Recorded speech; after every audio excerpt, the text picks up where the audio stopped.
சென்னை அசோக் நகரில் அரசு பள்ளியில் ஆன்மீக சொற்பொழிவு நடைபெற்ற சம்பவமானது சர்ச்சை ஏற்படுத்திய நிலையில் அப்பள்ளியினுடைய தலைமை ஆசிரியை தற்போது பணியிட மாற்றம் செய்யப்பட்டிருக்கிறார். அண்மை செய்தியாக பார்த்துக் கொண்டிருக்கிறோம். கூடுதல் விவரங்களை எமது செய்தியாளர் கீதன் வழங்க கேட்கலாம்.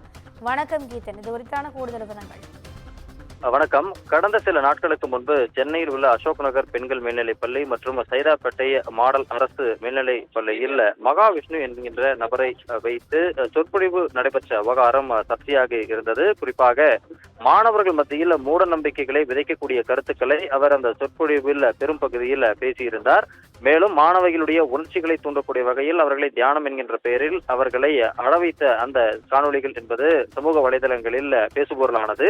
இந்த நிலையில் இது குறித்து ஏற்கனவே பள்ளிக்கல்வித்துறை துறை ரீதியான அந்த விசாரணைக்கு உத்தரவிட்டிருக்கின்றது. பள்ளிக்கல்வித்துறை அமைச்சர் அன்பில் மகேஷும் இன்று செய்தியாளர்களிடம் இந்த விவகாரம் குறித்து முழுமையாக விளக்கம் அளித்திருக்கின்றார்.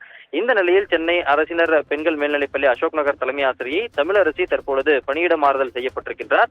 அவரை தற்பொழுது இருக்கக்கூடிய இந்த பணியிடத்திலிருந்து திருவள்ளூர் மாவட்டம் கோவில் பதாகை அரசு மேல்நிலைப்பள்ளி தலைமை ஆசிரியையாக தற்பொழுது பணியிட மாறுதல் செய்து பள்ளிக்கல்வித்துறை உத்தரவிட்டிருக்கின்றது. ஏற்கனவே தற்பொழுது துறை ரீதியான நடவடிக்கைகள் எடுப்பதற்கு விளக்கம் கேட்கப்பட்டிருக்கின்றது. அதேபோல விசாரணை குழு அமைக்கப்பட்டிருக்கின்ற நிலையில் இன்னும் 2-3 நாட்களில் முழுமையாக விசாரணை செய்து இவர்கள் மீது துறை ரீதியான நடவடிக்கைகளும் மேற்கொள்ளப்படும் என்றும் எதிர்பார்க்கப்படுகிறது. கூடுதல் விவரங்களுக்கு நன்றி கீதன்.